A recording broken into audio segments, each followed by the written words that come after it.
তিনি হচ্ছেন জগতের নাথ, সবার উপরে।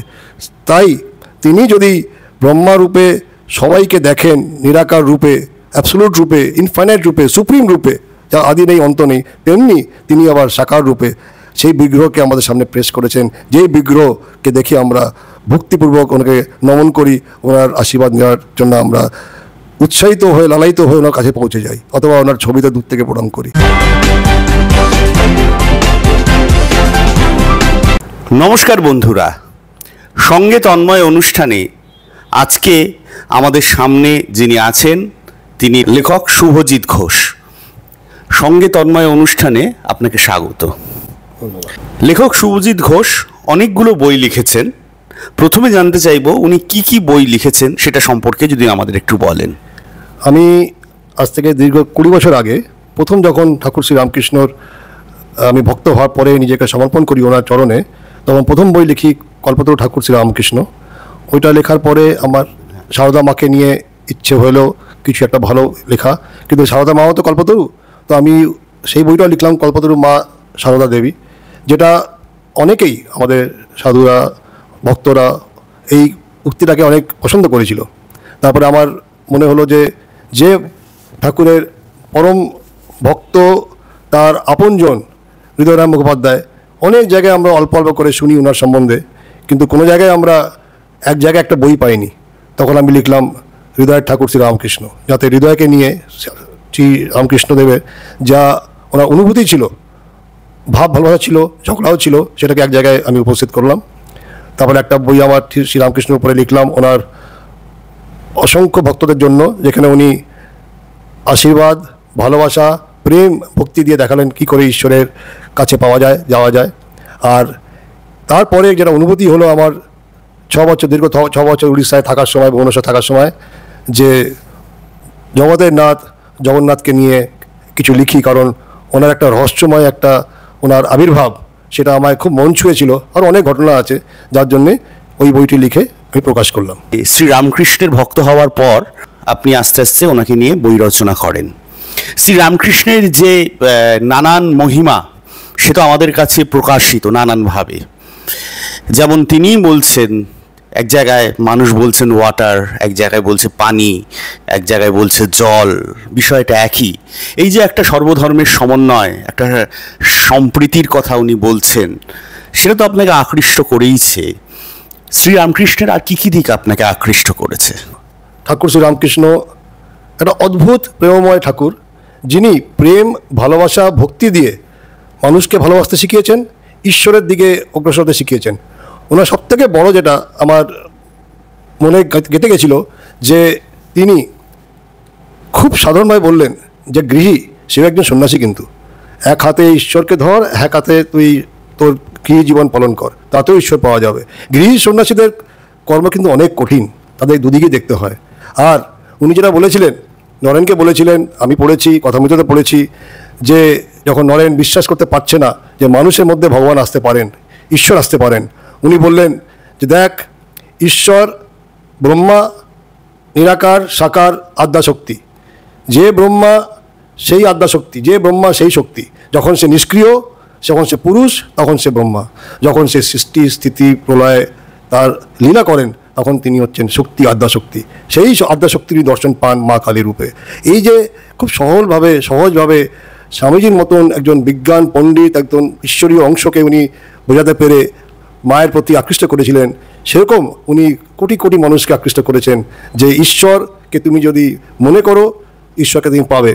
আবার যদি তুমি নিরাকার হিসেবেও যদি পুজো করতে চাও, ধ্যান করতে চাও, সেটাও করতে পারো। উনি কোনোটাকেই না করেননি, কিন্তু উনি বাস্তব জীবনে ঈশ্বরের যে স্বরূপ আমরা দেখেছি, শুনেছি, রাম, কৃষ্ণ, বিভিন্ন যুগে যারা এসছেন, অ্যান্ড আমাদের এই পরবর্তীকালে রামকৃষ্ণ রূপে যিনি এসছেন, আরও ঈশ্বর ভগবান রূপে যিনি এসছেন, তাদেরকে কী করে ভক্তি করা যায়, কী করে প্রেম নিয়ে ভালোবাসা করা যায়, সে ভক্তি রূপে তাকে সমর্পণ করা যায়, এইগুলো দেখে শুনে পড়ে। আর আমি নরেন্দ্রপুরের ছাত্র রামকৃষ্ণ মিশনের। আচ্ছা আচ্ছা, সেই জন্যই আমার এই ভাবধারাটা প্রথম থেকে ছিল। কিন্তু আমার এই 20 বছরের আগে, আরও 5 বছর আগে, 25 বছর বলবো, আমার কিছু উপলব্ধি, কিছু অনুভূতি, কিছু দর্শন, তারপর থেকে আমি দেখলাম যে আমার একটা অদ্ভুত ধরনের একটা আকৃষ্ট করে তুললো, যেটা আমরা ইংলিশে হিপনোটাইজ বলি। সেই হিপনোটিজমের বশতে আমি আজ ওনার চরণে সমর্পণ করেছি। আর ওই যে surrender to him, to his lotus feet, যেটা গিরিশ ঘোষে করেছিলেন, আমি তো তার একটা সামান্য অংশ বলতে পারেন, কিন্তু সেটা করার পরে যা শান্তি মনে পাওয়া যায়, মনে হয় সব দায়িত্ব তার। সুখ দুঃখ মানুষের জীবনে আছে, এই করে শ্রীরামকৃষ্ণকে কাছে পেয়েছি। তখন আমার মনে হলো কিছু আমি লিখি, সারদামাকে নিয়ে লিখি, হৃদয় ঠাকুরকে নিয়ে লিখি। আর শেষে সেখান থেকেই উনি হয়তো হাত ধরে আমাকে প্রভু জগন্নাথের কাছে নিয়ে গেছেন। এটি আমার অনুভূতি। মানে শ্রীরামকৃষ্ণই আপনাকে প্রভু জগন্নাথের কাছে নিয়ে গেছেন। আমরা প্রভু জগন্নাথ নিয়েও আপনার একটা বই আছে, the mystery of the living god, Kalia ঠাকুর, প্রভু জগন্নাথ। এই বইটা নিয়ে আমরা একটু পরেই আলোচনা করব। তার আগে একটা জিনিস, রামকৃষ্ণের বিষয় যখন এসছেন, যে যিনি বলছেন যত মত তত পথ, যিনি একথা বলছেন, যিনি কালী দর্শন করছেন, এখন এই নিয়ে আমার একটা প্রশ্ন আছে যে যত মত তত পথ, এই যত মত তত পথ তিনি বলছেন যে বহু জ্ঞানী মানুষের যত মত আছে সেই অনুযায়ী পথগুলো খুলে যাবে মানুষের জীবনে, একটা দার্শনিক পথ, ঐশ্বরিক পথ, আধ্যাত্মিক পথ।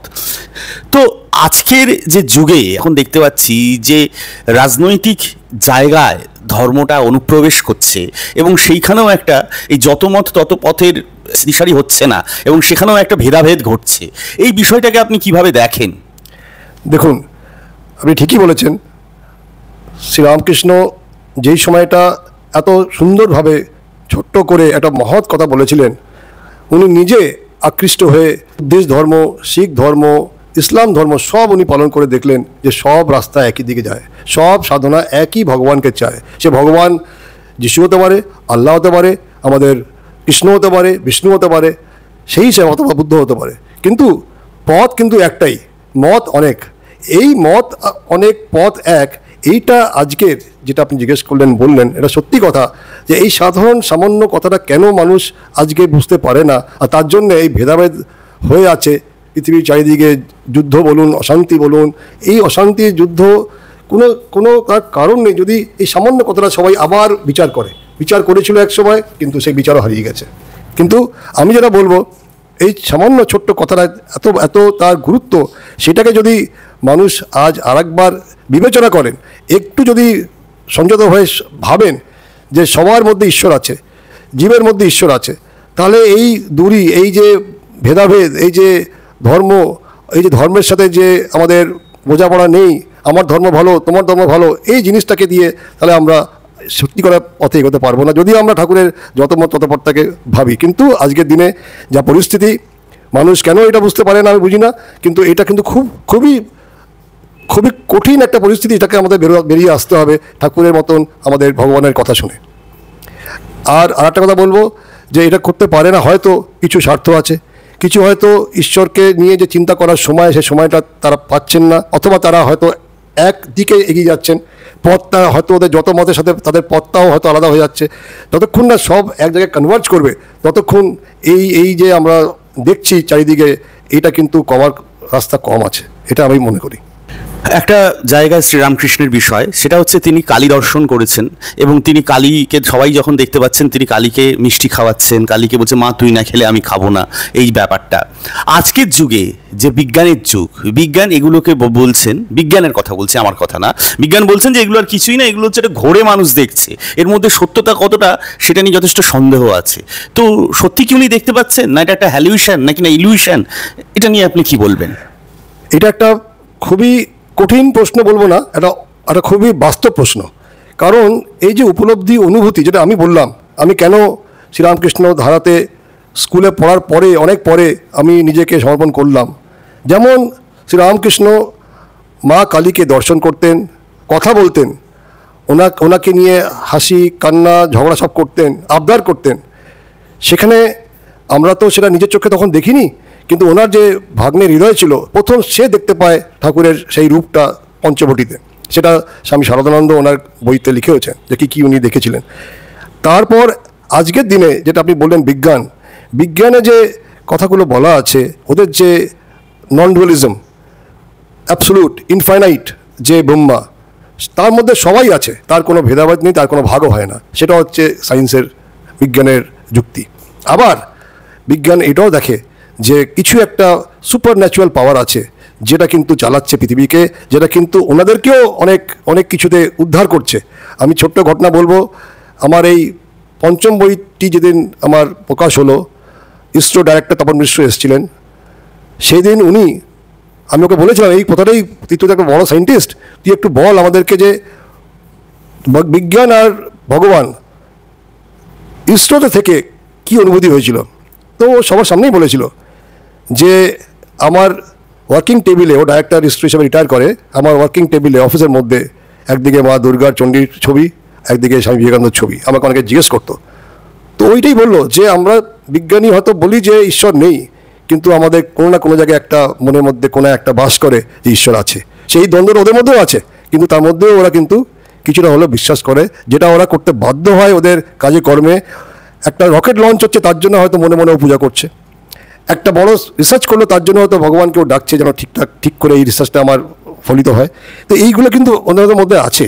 ওরা বিজ্ঞানকে ওটা ব্যাখ্যা করতে পারছে না, কী করে দেখেছে, কথা বলেছে, শুনেছে, খাইয়েছে, কেঁদেছে, হেসেছে, কিন্তু তার মধ্যে ওরা কিন্তু কিছুটা হলেও বিশ্বাস রাখে যে কেউ একটা আছে, সে ব্রহ্মা হোক আর আদ্যাশক্তি হোক, কিন্তু ব্রহ্মা আর আদ্যাশক্তি অভেদ।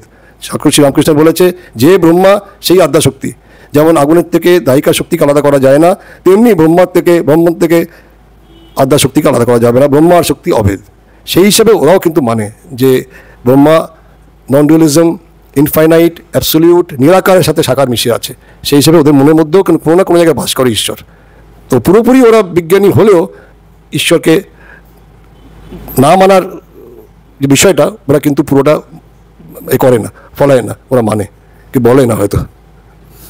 খুব সুন্দর বললেন, একটা বিজ্ঞান এবং আধ্যাত্মবাদের দ্বন্দ্ব এবং সাদৃশ্য, এই বিষয়টাকে আপনি খুব সুন্দর তুলে ধরলেন। আমরা মূল বিষয়ে এবার আসবো, যে আপনার যে কথোপকথন প্রোডাকশনসের যে আপনার বই mystery of the living god, Kalia ঠাকুর, প্রভু জগন্নাথ, আপনার লেখা বইটা, এই বইটার ব্যাপারে আলোচনায় আমরা আসবো। রামকৃষ্ণ পরমহংসদেব আপনাকে হাত ধরে নিয়ে এসছে প্রভু জগন্নাথের কাছে। এটা কিভাবে সম্ভব? এটা তো আর সত্যি সত্যি তিনি এসে হাত ধরে নিয়ে আসছেননি। এই উপলব্ধিটা কিভাবে আপনার মধ্যে এলো, সেটা নিয়ে একটু যদি কিছু বলেন। শ্রীরামকৃষ্ণ প্রভু জগন্নাথের খুব বড় ভক্ত ছিলেন। উনি নিজে কোনোদিন পুরী যাননি, পুরী ধামে যাননি, সবাইকে যেতে বলতেন। উনি যাননি কারণ উনি বলতেন আমি যেদিন ওখানে যাব আমি প্রভুর মধ্যে বিলীন হয়ে যাব, আমি ফিরে আসবো না, তাই আমি যাব না। ওনার এই ভাবধারাটা ছিল। আচ্ছা, রামকৃষ্ণটা বলতেন। হ্যাঁ, সেই জন্যই উনি স্বামীজিকে পাঠিয়েছেন। বলরাম বসু তো ওখানে থাকতেনই, মাস্টারমশাইকে পাঠিয়েছেন, মহেন্দ্রনাথ গুপ্তকে, এরকম অনেককেই পাঠিয়েছেন। আর উনি বলতেন যে জগন্নাথ প্রভুর যে শুকনো প্রসাদ, ওটা যদি দুদানা করে রোজ খাওয়া যায়, তাহলে জীবনে অনেক অনেক উপলব্ধি, অনেক দুঃখ, অনেক কষ্ট, অনেক রোগ জঞ্জাল থেকে মুক্তি পাওয়া যায়। এটা ওনার কথা। আমি যখন 2009-তে একটা ছোট্ট গল্প করে বলি, 2009-তে আমি, আমার মা, স্বর্গীয় মা, উনি চেয়েছিলেন যে পুরী দর্শন করবেন, খুব জগন্নাথ কৃষ্ণ ভক্ত ছিলেন উনি। আমি নিয়েও গেছিলাম। 2009 1 মাস 10 দিনের মাথায় মা চলে যান অক্ষয় তৃতীয়ার দিন। আমি সেদিন থেকে একটি বছর দ্বন্দ্বে ছিলাম মায়ের কাজের দিন অবধি, যে আমি কি করব। প্রভুকে আমি অনেক অভিমান করেছিলাম, তুমি আমাকে এটা কি দিন দেখালে। তারপরে 6টি বছর আমি পুরী যাইনি, মন্দিরেও যাইনি। 2016-তে কর্মের কারণে আমার যখন বদলি হয় ভুবনেশ্বর, ঠিক 6টি বছর গুনে গুনে প্রভু আমাকে ওখানে রেখে দেয়, আমাকে ছাড়ে না। যেখানে আমাদের এটা সম্ভব হয় না যে আমি এতদিন থাকি এক জায়গায়, আমাদের কর্মের যে আমাদের নিয়ম কানুন আছে, কিন্তু ওনারই ইচ্ছে, প্রভুর ইচ্ছে। আর শ্রীরামকৃষ্ণ দেখালো, দেখ আমি তো যেতে পারি না, তুই তো আমাকে সমর্পণ করেছিস, তোর মাধ্যমে চল আমিও যাই। এই করে উনি আমার মধ্যে একটা অদ্ভুত প্রভুর প্রতি একটা ভালোবাসা তৈরি করলেন। প্রথম দিনে যাওয়ার পরে আমি গেলাম, সেই টানটা হয়তো ধীরে ধীরে বেড়েছে। তারপরে একদিন এমন হলো, আমাকে মন্দিরে একটা কাজে যেতে হলো কোম্পানির স্বার্থে, সেখানে একটা ভালো একটা কাজ আমি যুক্ত হলাম। সেইটা হওয়ার পর থেকে একটা অদ্ভুত আকর্ষণ। আর সেদিন সেই রথযাত্রা 2019-এ আমি ঠিক করলাম, আমি প্রভু তোমাকে, তোমার সামনে দাঁড়িয়ে এই বইটি সম্বন্ধে আমি এটা লিখব বলে আমি বই শুরু করব। এটা করলাম। আর আমার সেই যে সাহসটা, সেই যে আমার যে ইচ্ছেটা, আমি আমার শ্রীরামকৃষ্ণ যে আমাদের সবার ঠাকুর, সবার ভগবান, সে ছাড়া এটা হয়ে ওঠে না। আর একটা বই লিখতে গেলে, ঠাকুরের বই হোক, শ্রীরামকৃষ্ণ বই হোক, প্রভু জগন্নাথের বই হোক, যে কোনো বই হোক, যদি ওনাদের আশীর্বাদ না থাকে, কলমে একটা লাইনও বেরোবে না। তো আমি জানি, যেহেতু আমি ওনাকে সমর্পণ করেছি, উনি ছাড়া আমাকে কেউ নিয়ে জানি ওনার কাছে। আর এই সমর্পণটা তো এমনভাবে আমি জোরদার করে করেছি, আবদার করে করেছি যে উনি সেই দায়িত্ব নিতে বাধ্য। সেই সেই যে অনুভূতি, উপলব্ধি, সেই যে আমার বিশ্বাস, ভালোবাসা, প্রেম ভক্তির মধ্যে দিয়ে ওনাকে পেয়েছি, আমার মাধ্যমে প্রভু জগন্নাথকেও পেয়েছি আমি। এই আমার ছোট্ট একটা কারণ, আমি কেন ওনার হাত ধরে, উনি আমাকে হাত ধরে নিয়ে গেছেন। একটা ছোট ছেলেকে, শিশুকে যেমন বাবা হাত ধরে নিয়ে যায়, তেমনি উনি আমাকে হাত ধরে মন্দিরে নিয়ে গিয়েছেন, প্রভুর সামনে আবার দাঁড় করিয়েছেন 6 বছর পর, আর আমার মধ্যে দিয়ে ওনার প্রতি ভালোবাসাটাকে প্রকাশ করিয়েছেন এই বইয়ের মাধ্যম দিয়ে। আপনি এই যে বইটা, এই বইটার মধ্যে লেখা আছে mystery of the living god, Kalia ঠাকুর প্রভু জগন্নাথ। এই যে লিভিং গড অর্থাৎ জীবন্ত দেবতা বা দেব, মিস্ট্রি অফ লিভিং গড, মানে তার রহস্য, এই রহস্যটা কি? প্রভু জগন্নাথ অনন্ত আদিকাল নীলমাধব রূপে পুরীতে নীল পর্বতে বাস করতেন। উনি ওনার শ্বেতদ্বীপ ছেড়ে, ওনার বৈকুণ্ঠ লোক ছেড়ে উনি এসেছিলেন ওনার একটা রূপ নিয়ে, নীলমাধব রূপ নিয়ে। ওই নীল পর্বতে উনি বাস করতেন, দেবতারা ওখানে সোনা পুজো করত। এটা আমরা অনেকেই জানি, হয়তো শুনেছি। আমি স্কন্দ পুরাণ থেকে পেয়েছি যে পুরাণের মধ্যে প্রভু জগন্নাথের আবির্ভাবের, এই নতুন রূপে আবির্ভাবের আর আগের রূপের যে ঘটনাগুলি ছিল সব কিছু বলা আছে, লেখা আছে, বলা আছে।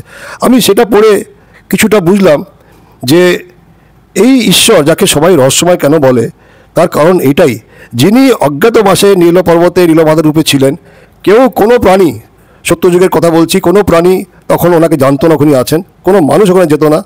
কিন্তু উনি একটা সবর রাজা, একটা ট্রাইবাল কিংকে, সবরকে, বিশ্ববাসুকে দর্শন দিয়ে টেনে আনেন। বিশ্ববাসুকে উনি শুধু দায়িত্ব দেন, তুমি আমার পুজো করবে। আর ওই পুজোতে বিশ্ববাসু করতো, কেউ জানতো না, ওনার ট্রাইবের যারা অন্য লোকেরা ছিল, কেউ জানতো যে নীলমাধব আমাদের ইষ্ট দেবতা। সে কে কেউ জানতো না, উনি যে বিষ্ণুর একটা রূপ উনি জানতেন। কারণ হাজার হাজার বছর মহাপ্রলয়ের পর যখন আবার সৃষ্টি করলেন মহাবিষ্ণু, উনি এটাই জানলেন যে আমি আগে ওখানে বাস করি, আমি সঠিক সময়ে আমার ভক্তকে নিয়ে আসবো, সঠিক সময়ে সেই ভক্তর দ্বারা অন্য ভক্ত এসে, অন্য যে আমার পরম ভক্ত এসে আমাকে এখান থেকে অন্য রূপে স্থাপনা করবে। এই যে নীল পর্বতে নীলমাধবের দর্শন দিয়ে অন্তর্ধান হয়ে যাওয়া, আবার দারু ব্রহ্ম মানে একটা কাঠের যে একটা অংশ সমুদ্রে ভেসে এসেছিল, শঙ্খ চূড়া গদা পানো সব তার মধ্যে ছাপ ছিল প্রভুর, সেখান থেকে ওনার নিজের এই বিগ্রহ উনি নিজে বানিয়েছেন একটা অন্য মানুষ রূপে এসে, অনন্ত মহারানা কার্পেন্টার হিসেবে এসে বানিয়ে সেই অর্ধরূপে উনি তারপরে শেষ করলেন। যে রূপটা আমরা দেখতে পাই এখন, হয়তো কেউ বলবে যে হাত পুরো নেই, কান নেই, কিন্তু এর মধ্যে অনেক ব্যাখ্যা আছে। আর সবথেকে বড় যে এই মন্দির স্থাপনা করেন কিন্তু স্বয়ং প্রজাপতি ব্রহ্মা। নারদ মুনি যে রাজার কথা লিখেছে, যে এই মন্দির স্থাপনা করে, মন্দির বানায়, যার রানীর নাম গুন্ডিচা, তিনি কিন্তু ব্রহ্মলোকে গিয়ে ব্রহ্মাকে নিমন্ত্রণ করে আসার পরে এই মন্দির স্থাপনা হয়। এটা অদ্ভুত একটা ঘটনা, আজকেও মানুষ জানে না যে এটা কি। আর সবথেকে বড় যে ওই যে প্রভুর যে বিগ্রহটা, শ্রীঅঙ্গ, তার মধ্যে যে জীবন্ত একটা হৃৎপিণ্ড আছে, যেটা আমরা ভাবি অথবা যেটা আমরা বিশ্বাস করি, তাই দিয়ে উনি ওখানে সবাইকে দেখেন, সবাইকে বোঝেন, সবার দুঃখ কষ্ট বুঝতে পেরে তাদের আশীর্বাদও দেন, আর এই খোলা হাতে দাঁড়িয়ে সবাইকে আলিঙ্গন করেন। সেই যে ব্রহ্ম পদার্থ, সেটা নারায়ণশিলা, তার মধ্যে প্রাণ আছে, সেটা কিন্তু কেউ জানে না। কারণ আমি আমার এই বইতেও লিখেছি, যখন 19 বছর পর যখন নবকলেবর হয়, নতুন মূর্তি ধারণ করা হয়, তখন ওই বিগ্রহ থেকে ওই ব্রহ্মপিণ্ডকে, পদার্থকে বের করে নিয়ে আসে যারা, যে পূজার যারা দায়িত্বে থাকে, দৈত্য পূজার দায়িত্বে থাকে, তারা কিন্তু চোখ বন্ধ, হাতে প্লাস্টার করা, যাতে ছুঁয়ে স্পর্শে বুঝতে না পারে, রাত 2-3টার সময় মন্দির অন্ধকার করে কেউ থাকে না, তখন ওইটা চেঞ্জ করা হয়। যেমন ওই ব্রহ্ম পদার্থটাকে পুরনো বিগ্রহ থেকে বের করে নতুন বিগ্রহতে আনা হয়। তো এই যে অদ্ভুত ধরনের এই মন্দিরের, এই প্রভুর যে লীলা, সেই লীলাকে বুঝবার ক্ষমতা আমাদের নেই। কিন্তু হ্যাঁ, এটা বলতে পারবো, একটা রহস্য আছে। সেই রহস্যটা আজকে হাজার হাজার বছর ধরে চলছে, আমরা সেটাই বিশ্বাস করে এগিয়ে যাচ্ছি। এই রহস্য যতই আমি উৎপাদন করতে গেছি, ততই গভীরে যেতে পেরেছি, গভীরে চলে যাচ্ছি, কিন্তু এর কোনো এন্ড নেই। Jagannath culture, Jagannath philosophy itself is a huge subject, যার আদিও নেই, অন্তও নেই। যেমনি ওনারও আদি নেই, অন্ত নেই, ব্রহ্মার আদি নেই, অন্ত নেই, উনিই সব, উনিই সাকার, উনিই নিরাকার, তাই উনি লিভিং গড, তাই উনি কালিয়া ঠাকুর। কারণ ওনার যে শ্রীঅঙ্গতে যে আমরা একটা কালো রঙের আভা পাই, ঠোঁট লাল, চোখগুলো পদ্মফুলের মতন ফুটে উঠেছে, আজ একটা মুখমণ্ডলে কালো একটা আভা পাই, সেইটাকে ভালোবেসে প্রথম থেকে ওখানকার যারা ভক্তরা তারা কালিয়া বলতো। সেই জন্যই কালিয়া ঠাকুর আপন করে নিয়েছে, নিজের বাড়ির একজন সদস্য করে নিয়েছে। তার সাথে ঝগড়া, দুঃখ, অভিমান, কষ্ট সব কিছু তার সাথে তারা শেয়ার করে, আমরাও শেয়ার করি। আমরা সবাই তার ভক্তরা সেগুলো বলি আর আপন করে তাকে আমরা ডাকি। সেই জন্যই সে লিভিং গড, কারণ সে কথা শোনে, সে কথা শোনে, সে ভক্তের কথা শুনে। আমার এই বইতেও অনেক ঘটনা আছে যেগুলো পড়লে মানুষ বুঝতে পারবে যে সত্যিকারের ভগবান ওখানে সাক্ষাৎ আছেন। আর ওই ভগবান হচ্ছে আমাদের শ্রী বিষ্ণু, যেখান থেকে 9টি অবতার আমাদের পৃথিবীতে বিভিন্ন রূপে এসছে। আরও হয়তো ওনার লীলা বাকি, কিন্তু উনি এই রাজা ইন্দ্রদ্যুম্নকে যে বচন দিয়েছিলেন, যতদিন এই পৃথিবী ধ্বংস হবে না আমার মন্দির এখানে থাকবে, আমি এখানেই থাকবো। সেইভাবেই আজকে যুগ যুগান্তর ধরে চলে এসছে প্রভু জগন্নাথের মহিমা, কৃপা আর ওনার আশীর্বাদ ওই মন্দিরে।